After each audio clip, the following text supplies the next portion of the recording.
नमस्कार, radio money 9 पर आपका बहुत बहुत स्वागत है। मैं हूं आपके साथ मीनू शर्मा और आप सुन रहे हैं कॉर्पोरेट सेंट्रल।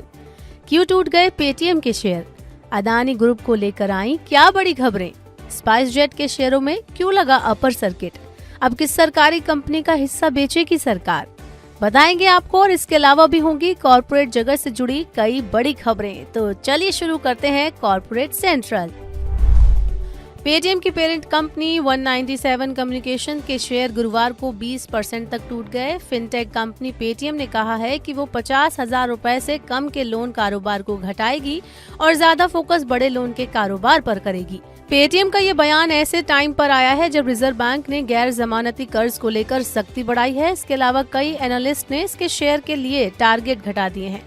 इन सब का शेयरों पर गहरा असर हुआ है। कंपनी के शेयर बीएसई में करीब 20% की गिरावट के साथ 650.65 रुपए तक पहुंच गए। कारोबार के अंत में ये करीब 19% टूटकर 661.30 रुपए पर बंद हुए।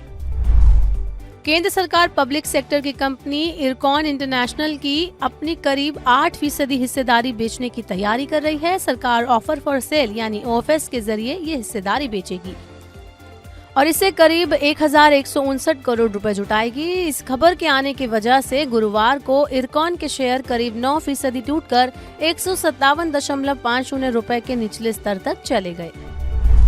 रिलायंस इंडस्ट्रीज ने देश के प्रमुख शुगर मिल मालिकों से संपर्क किया है। एक मीडिया रिपोर्ट के अनुसार कंपनी ने ऐसे शुगर मिलों से संपर्क किया है जो बड़ी मात्रा में शुगर केन प्रेस मड बेच सकती हैं। रिलायंस इस रॉ मटेरियल से कंप्रेस्ड बायोगैस यानी सीबीजी बनाएगी। कंपनी अगले 5 साल में 100 सीबीजी प्लांट लगाना चाहती है। अदानी ग्रुप को लेकर आज 3 खबरें आई हैं। पहली खबर ये है कि कैपिटल मार्केट रेगुलेटर सेबी ने अदानी ग्रुप की कंपनियों में बड़ा निवेश करने वाले करीब 1 दर्जन विदेशी संस्थागत निवेशकों को नोटिस भेजा है।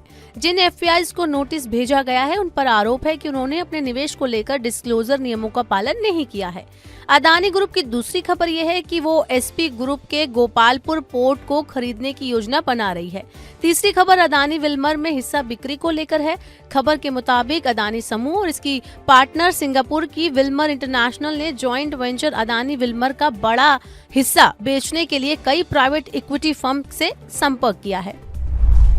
प्रवर्तन निदेशालय ने मनी लॉन्ड्रिंग के मामले में दाखिल चार्जशीट में चीनी mobile phone maker company Vivo को आरोपी बनाया है। ईडी ने आरोप लगाया है कि कंपनी ने एक चीनी कंट्रोल वाला नेटवर्क तैयार करने के लिए छिपे और फर्जी तरीके से भारत में प्रवेश कर भारत सरकार को धोखा दिया है। आरोप के मुताबिक वीवो ने साल 2014 से साल 2021 के बीच भारत से करीब 1 लाख करोड़ रुपए बाहर भेजने के लिए शेल कंपनियों का इस्तेमाल किया है। टोयोटा शुशो कॉर्पोरेशन ने गुरुवार को एक ब्लॉक डील में ट्यूब इन्वेस्टमेंट की अपनी पूरी 1.4% हिस्सेदारी घरेलू संस्थागत निवेशकों को बेच दी। ये डील करीब 646 करोड़ रुपए में हुई। इसके लिए प्रति शेयर की औसत कीमत 3,345 रुपए रही। आर्टिफिशियल इंटेलिजेंस से जुड़े स्टार्टअप सर्वम एएल ने नए फंडिंग राउंड में 4.1 करोड़ डॉलर की राशि जुटा ली है। कंपनी भारतीय भाषाओं के लिए बड़े लैंग्वेजेस मॉडल तैयार कर रही है।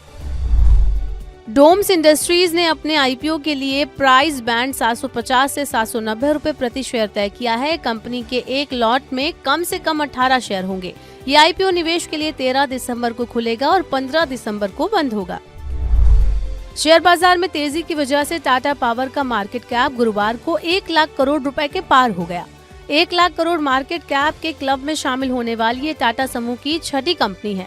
इस साल टाटा पावर के शेयर में करीब 52% की बढ़त हो चुकी है। गुरुवार को बीएसई में इसके शेयर बढ़ते हुए 332 रुपए की ऊंचाई तक पहुंच गए। कारोबार के अंत में ये करीब 11.5% की बढ़त के साथ 325.75 रुपए पर बंद हुए। एविएशन कंपनी स्पाइस जेट के शेयर गुरुवार को करीब 20% की उछाल के साथ 52 हफ्ते की नई ऊंचाई 52.29 रुपए तक पहुंच गए। कंपनी ने एक बयान में कहा कि नई पूंजी जुटाने के रास्ते तलाशने के लिए बोर्ड की 11 दिसंबर को बैठक होगी। इस खबर के असर से शेयरों में उछाल आया। तो आज के कॉर्पोरेट सेंट्रल में बस इतना ही। ये आपके लिए तैयार किया है हमारे सहयोगी दिनेश अग्रहरी ने। बाकी और खबरों के लिए सुनते रहिए रेडियो मनी 9। साथ ही डाउनलोड कर लीजिए मनी 9 का सुपर ऐप। मैं हूँ आपके साथ मीनू शर्मा। फिलहाल के लिए इतना ही। नमस्कार।